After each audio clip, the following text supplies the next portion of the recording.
Benedict, ano ang pinanawagan ng mga estudyante ng PUP? Magandang umaga, Ella. Isa nga sa panawagan ng mga nagkilos protestang estudyante ng Polytechnic University of the Philippines ay yung hindi nga siya nagdeklara ng kanselasyon ng klase itong PUP kasabay ng ika-39 na anibersaryo ng EDSA People Revolution.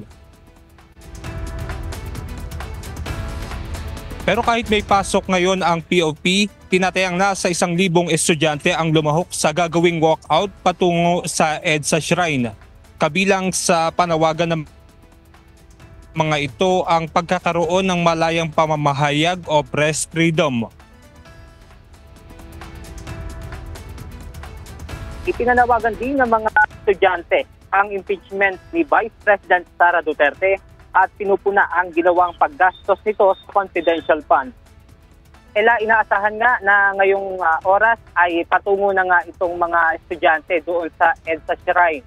At ngayon, nandito tayo sa labas ng PUP campus sa Maynila at nag-disperse na nga yung mga nagraling mga estudyante. At yan muna ang ating update mula rito sa Maynila.